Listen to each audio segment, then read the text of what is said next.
내가 여호와를 항상 송축하며 내 입술로 항상 주를 찬양하리이다.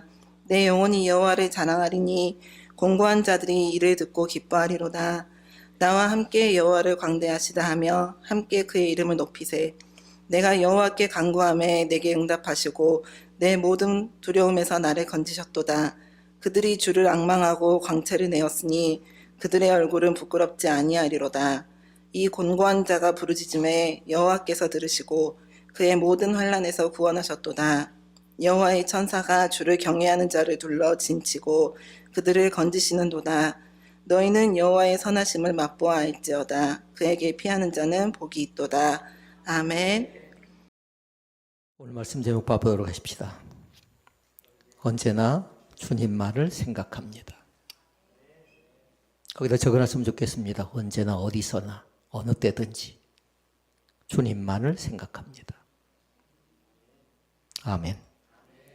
그러니까 말씀 제목 잘 기억하라고요. 언제나 주님만을 생각합니다. 만약에 여유가 있는 사람은 또 그렇게 기록해놨으면 좋겠습니다. 딴 생각하지 않을래. 딴 생각. 여자아이들 가운데 제일 이쁠 때가 언제인 줄 아십니까? 여자아이들. 아마도 대학생 때 대학을 졸업하기 전에 제일 이쁠 것 같아요. 그때가 제일 맨홀이고 제일 이쁠 때입니다. 그러니까 졸업하지 마세요. 우리 대학 졸업자가 지금 있는데요. 제일 이쁠 때 같아요. 찬양할 때도 제일 이쁘고 또 생각하는 것도 사람을 만나는 것도 예배하는 것도 제일 예쁠 때가 저때이지 않나 생각합니다. 언제나 어디서나 항상 주님과 동행하는 귀한 발걸음이 될 수 있기를 바랍니다. 언제나 어디서나 어느 때든지 주님만 생각합니다. 딴 생각하지 않겠습니다. 근데 사람은 방심하면 어떻게 되냐면요. 딴 생각이 돼 있답니다. 그리고 오늘 말씀은 세 가지거든요. 기쁠 때라든가 슬플 때라든가 생각이 많을 때가 있거든요. 그런데 본문의 중심은 누구냐면 다윗이라는 사람인데 다윗은 기쁠 때도 있었어요.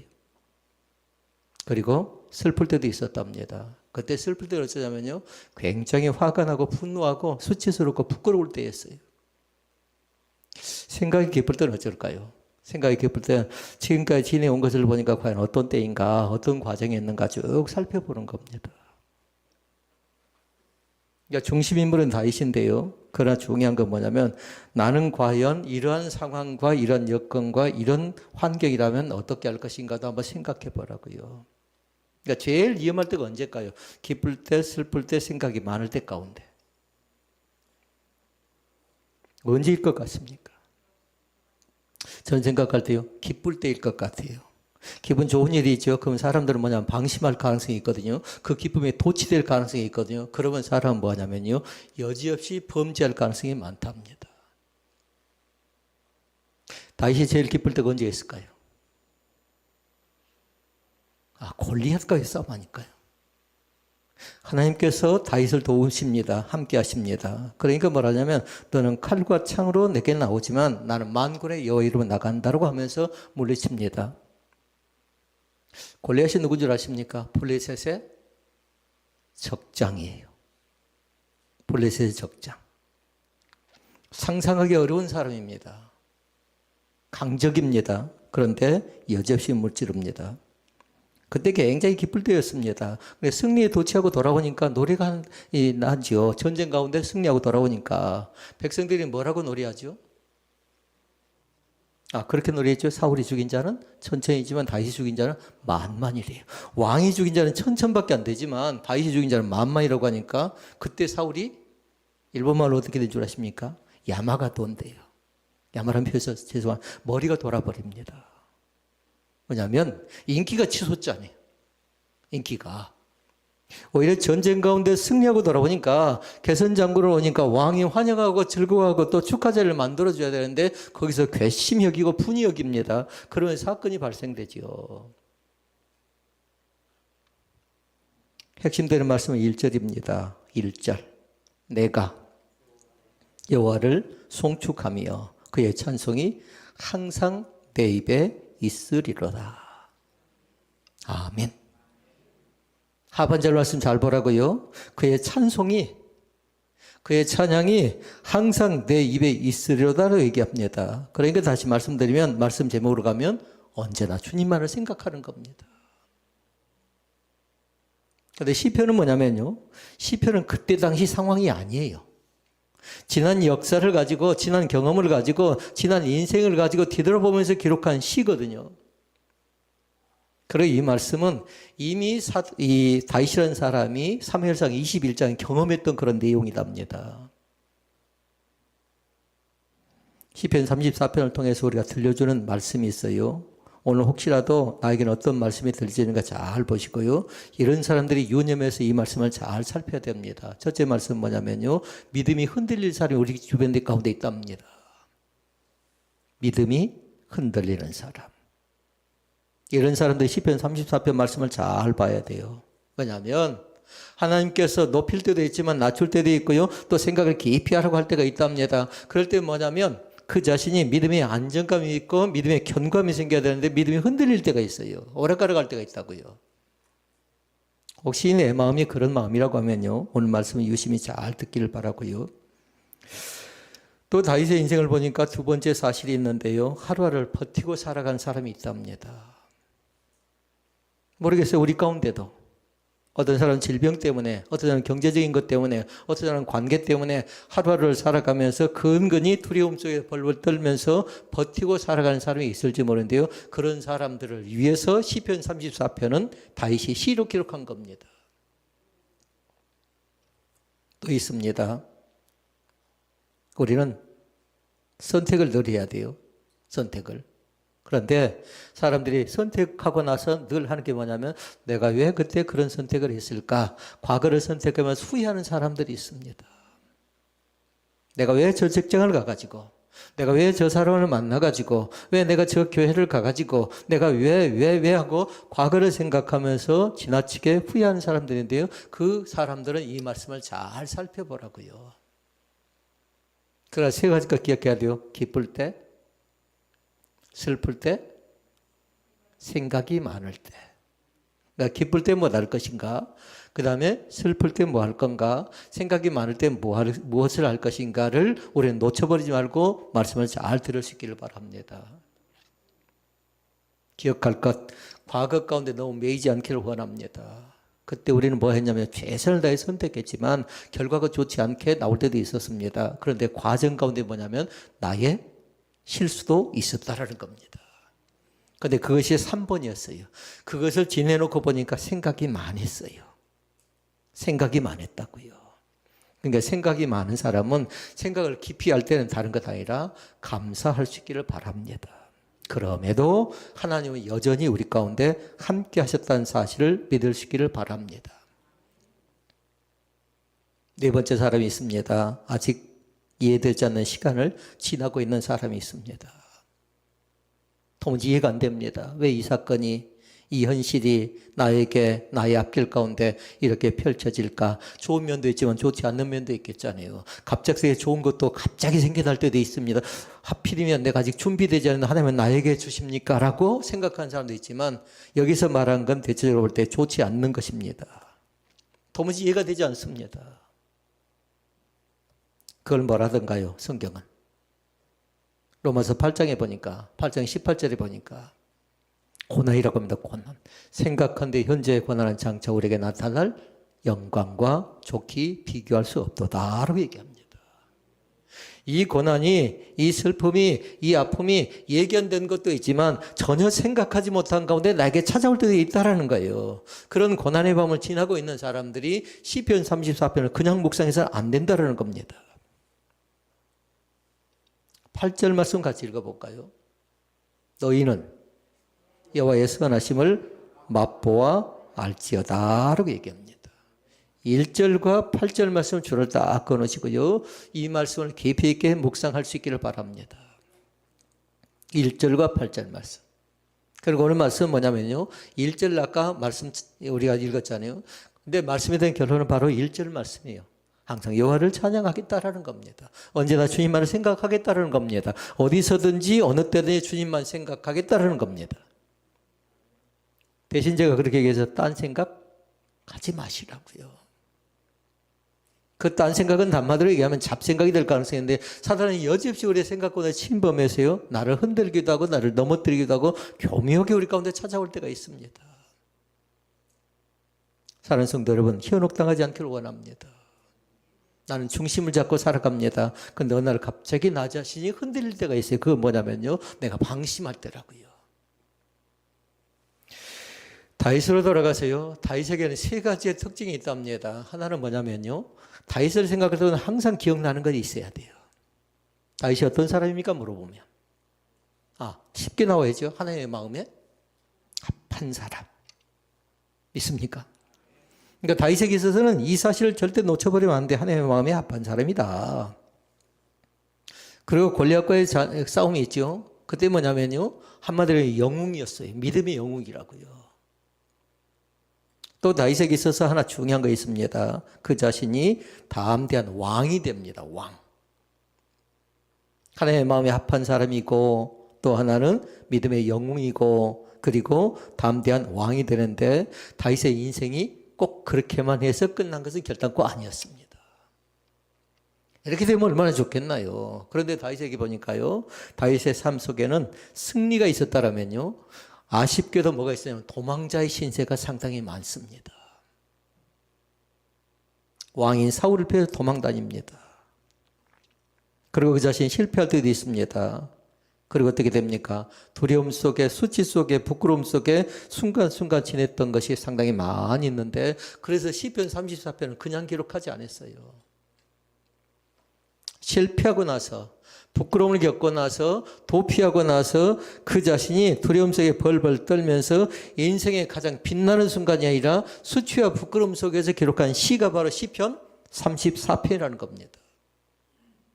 아까 말씀드렸습니다. 역사적인 사건인데 사무엘상 21장 말씀이라고요. 사무엘상 21장 말씀해 보니까 그렇게 기록합니다. 뭐라고 얘기하냐면요. 성경 앞에 34편 앞에 또 기록한 내용이 하나 있죠. 다윗이 아비멜렉 앞에서 여러분 책에 혹시 나와 있나요? 나와 있는 사람 한번 읽어볼래요? 다윗이 1절 앞에 다윗이 아비멜렉 앞에서 미친 채 하며 쫓겨나서 지은 시 이렇게 얘기했어요. 그러니까 승리할 때 아니죠. 쫓겨다니면서 부끄럽고 수치 가운데 있을 때에 그걸 생각하면서 기록한 시가 바로 시편 34편이라는 말씀입니다. 역사적인 배경은 이렇습니다. 다윗이 사울에게 미움을 받습니다. 그러니까 같이 왕궁에 살지 못하고 쫓겨남을 당합니다. 그러니까 다윗이 어디 가냐면 광야를 여기저기 떠도는데 이스라엘 땅 그 어느 곳에도 그가 정착할 곳은 없습니다. 그래서 아까 말씀드렸어요. 블레셋 하면 생각나는 사람이 골리앗 생각하러 가지요. 다윗이 찾아간 곳이 되면요. 블레셋을 찾아가요. 블레셋. 여러분 생각해 보십시오. 갈 곳이 없어서 그곳을 갑니까? 거기 가면 지금 어떤 상황이에요? 한마디로 얘기하면 그 나라 그 주민 사람들이 부글부글하고 있을 때가 아닌가요? 그런데 다윗이 그것을 찾아간다고요.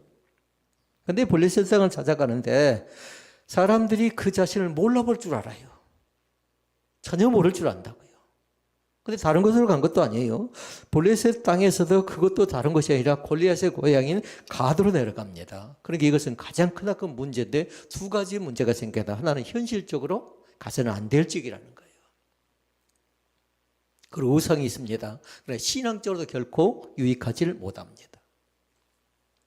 그래서 도착하자마자 그렇게 사람들이 얘기합니다. 다윗을 즉시 알아봅니다. 블레셋 사람들이. 그러면서 얘기합니다. 이 사람이 그 땅의 왕이 아니니까 아직 왕이 되기는 전이에요. 그때는. 노랫가락이 들려올 때가 있었지요. 그러면서 얘기하면 사울이 죽인 자는 천천이고 다윗이 죽인 자는 만만이라고 했던 자 아닙니까? 라고 얘기합니다. 그래서 다윗이 뭐라고 하냐면 성경 말씀에 그렇게 얘기합니다. 사무엘상 21장 12절 말씀. 화면 나온가요? 사무엘상 21장 12절 말씀. 다윗이 이 말을 그의 마음에 두었다는 걸 딱 동그라미 해라고요. 그리고 가드왕 아기스를 심히 두려워하여.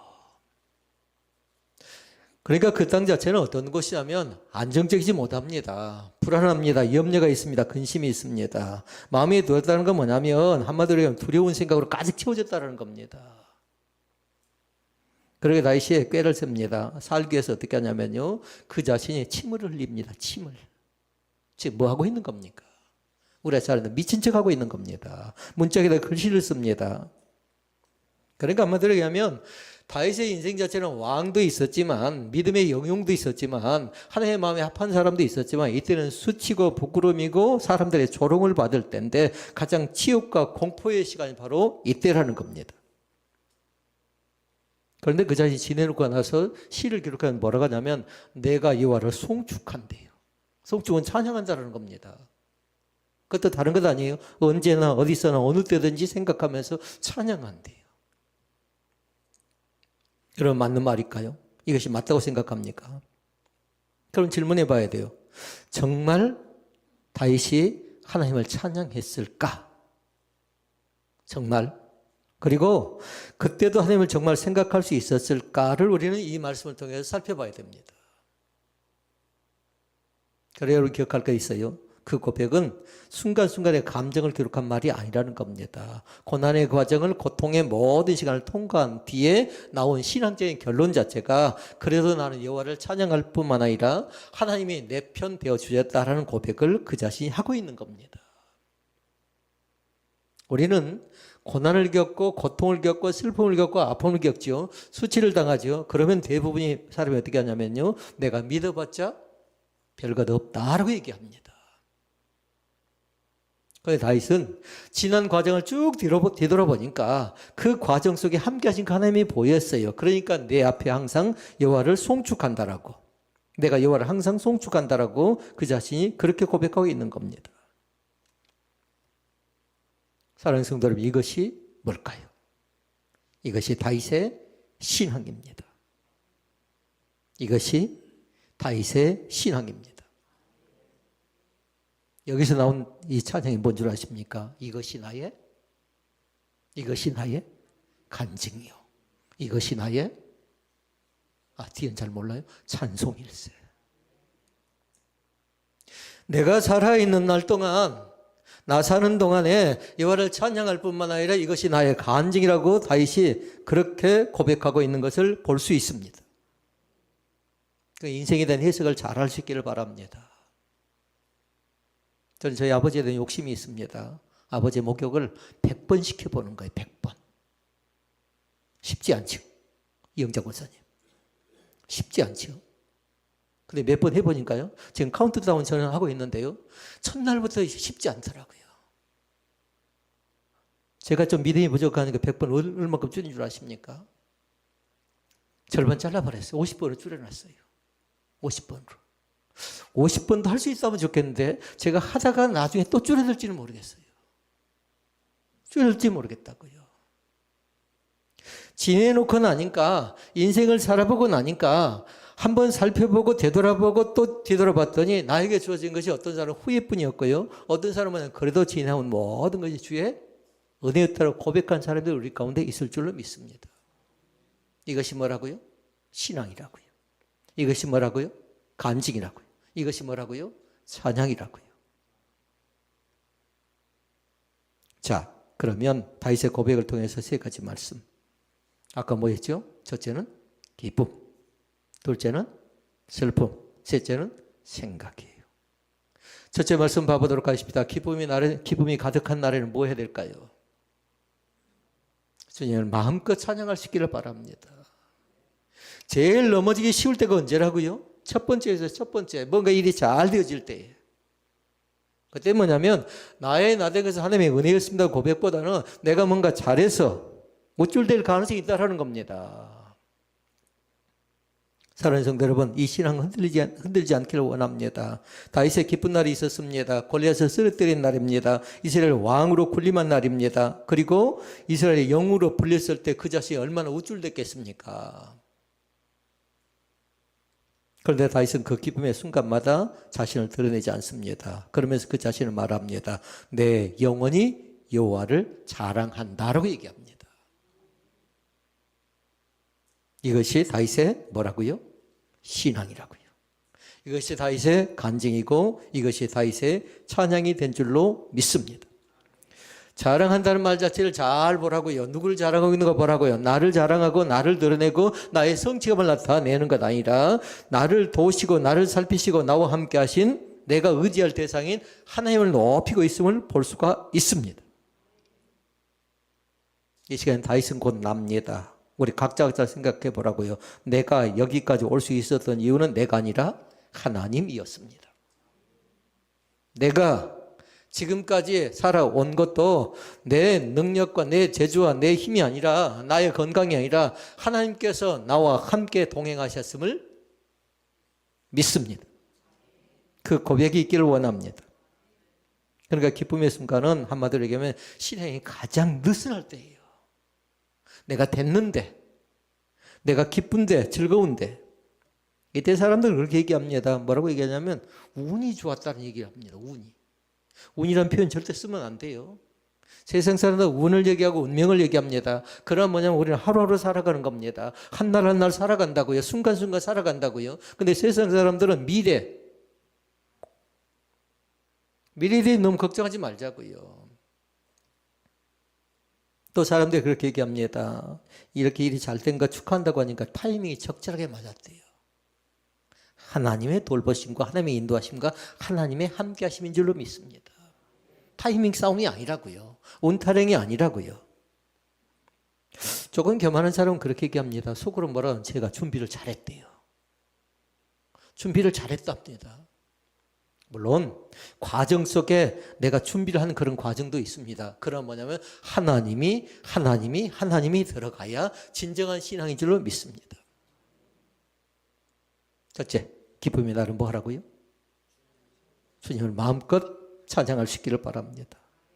기쁨에 찬양하지 않지요? 그러면 감사로 바뀌지 않는답니다. 교만으로 변할 가능성이 있답니다. 그러니까 찬양은 노래가 아니에요. 찬양은 고백이라고, 고백. 그러니까 다시 말씀드리면 찬양의 고백은 다른 것 아니었어요. 이 결과의 주인은, 이 일의 결과는 다른 것 아니라 내가 아니라 하나님이십니다고 나타내는 것입니다. 다윗의 이름이 아니라는 거예요. 다윗이 골리앗을 이기고 나서 뭐라고 해요? 만군의 여호와의 이름이라고 얘기하죠. 하나님의 이름을 높였던 사람이 다윗인 것을 믿습니다. 혹시라도 나에게 기쁨의 날이 있으면 뭐 하라고요? 자랑 안 되고 마음껏 주님을 찬양할 수 있기를 바랍니다. 둘째, 슬픔이 가득한 날도 있답니다. 낙심, 좌절, 포기할 가능성이 있는데요. 그때 뭐 하래요? 주님께 기도하라고요. 4절 말씀에 얘기합니다. 내가 여호와께 간구하며, 내가 여호와께 기도하며 뭐라고 말씀하지요? 내게 응답하시고 내 모든 두려움에서 나를 건져냈도다라고 얘기합니다. 다윗은 슬픔의 날이 많았어요. 제일 아팠던 건 언제냐면 사울에게 쫓기던 시간들이 많았습니다. 그리고 시글락에서 모든 걸 잃을 뻔한 날도 있었습니다. 이때가 어떤 상황인 줄 아십니까? 전쟁 가운데 돌아와서 보니까 자녀들과 가족이 다 흩어져 있고요. 그리고 재산이 다 이루어져 있고 마을 전체다가 다 움직여지는 그런 사건입니다. 그러니까 그 자신이 얼마나 낙심하고 힘들고 어려웠겠습니까? 그러나 감사한 건 뭐냐면 하나님이 자녀를, 가족을 다시금 돌아오게 만들고 이랬던 걸 도로 찾게 만들어줬던 사건이 언제냐면요, 시글락에서의 사건이었답니다. 또 사건 하나가 있죠. 자녀 가운데 누가 반역하죠? 압살롬이 반역합니다. 압살롬이. 그러니까 다윗이 노래합니다. 다윗이 통고 탄식합니다. 내 아들 압살롬아, 내 아들 압살롬아 하면서 탄식할 때에 그 자신은 반역도 보고 죽음도 친히 봤던 사람이 누구냐면요, 이 다윗 왕의 슬픔이었어요. 그때 다윗이 어떻게 한가 잘 보라고요. 모든 두려움 속에서 나를 건져주신 하나님. 슬플 때 여러분 딴 생각하지 마시고요. 슬플 때 다른 것 바라지 마시고요. 두려움 속에서 함께하던 그 하나님이 나에게 불안을 주는 것 아니라 나에게 안정감을 허락하시고 불행 가운데도 행복을 다시금 우리 가운데 제공해 주심을 믿습니다. 다시 그때 당시 마음의 표현을 6절에 얘기합니다. 이 곤고한 자가 부르짖음에, 마음이 완전히 바닥입니다. 무너질 대로 다 무너져 있습니다. 그런데 그 자신이 뭐 한다고요? 하나님께 간절히 그래도 기도하고 있는 사람인 것을 믿습니다. 기도는 강한 사람의 선택이 아니라 기도는 뭐냐면 하나님을 신뢰하는 사람의 선택인 줄로 믿습니다. 하나님을 의지하는 사람의 선택이 바로 기도인 줄로 믿습니다. 꼭 기억할 수 있기를 바랍니다. 기도는 문제를 없애는 기술이 아니라 문제를 하나님께 옮기는 믿음의 행동이에요. 어려움이 있으면 나 혼자 쩔쩔매이지 마시고 하나님께 나가서 주님 이 문제를 어떻게 하면 좋겠습니까 하고 이렇게 간절히 기도하는 귀한 은혜가 우리 가운데 있어지기를 원합니다. 셋째, 첫째는 뭐였죠? 기쁠 때, 두 번째 슬플 때, 세 번째 생각이 많을 때.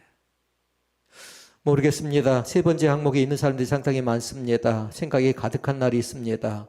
이럴 때는 어떻게 하면 좋겠나, 이 생각 저 생각, 이 고민 저 고민 하는 사람들의 생각이 많은데요, 이 생각 자체는 다른 것 아니라 기도라고 이것도 생각도 괜찮습니다. 생각은 하나님을 깊이 있게 묵상하는 겁니다. 8절에 얘기합니다. 너희는 여호와의 선하심을 맛보아 알지어다 라고 얘기합니다. 다윗의 인생 후반부는요, 전쟁보다도 생각이 많은 시간이었습니다. 인생 말미에 보니까. 그러니까 그 자신이 인생을 뒤돌아보면서 그렇게 생각합니다. 내가 왜 그때 그런 선택을 했을까 하고 지난 인생을 살펴보는 겁니다. 또 생각합니다. 여기까지 오면서 내가 놓친 것이 대체 무엇인가. 또 생각하고 있는 것이 있습니다. 앞으로 이 나라와 이 민족은 어떻게 되어질까를 생각하고 고민하기 시작합니다. 그런데 감사한 건 뭐냐면요, 다윗이 생각하고 다윗이 바라보고 다윗이 생각했던 모든 것들은 뭐냐면 다른 것 아니라 계산하는 것이 아니었어요. 이것저것 따져보는 것이 아니었습니다. 한마디로 얘기하면 지나온 모든 세월들,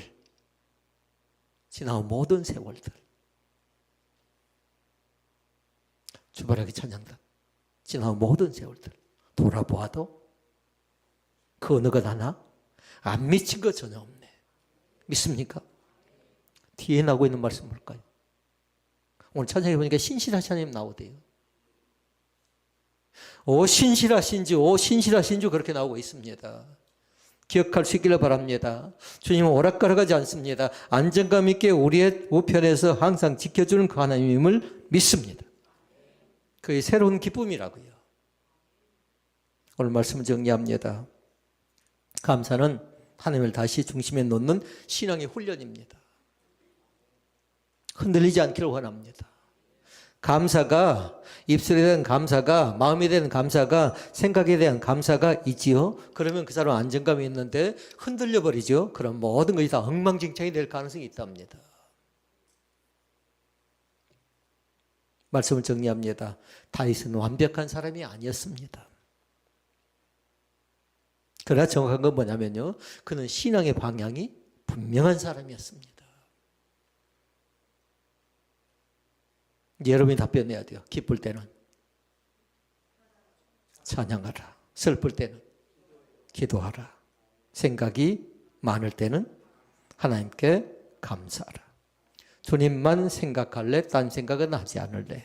언제나 주님만을 생각하는 사람이 될 수 있기를 바랍니다. 기쁨의 날도 주님 생각, 슬픔의 날도 주님 생각, 생각이 복잡할 때도 마찬가지에 주님 생각할 수 있기를 바랍니다.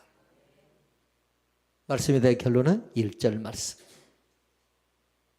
내가 여호와를 항상 송축하며 그의 찬송이 항상 내 입에 있으리이다.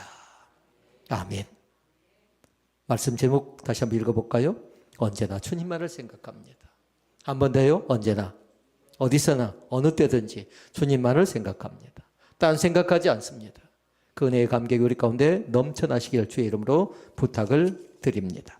기도하시겠습니다.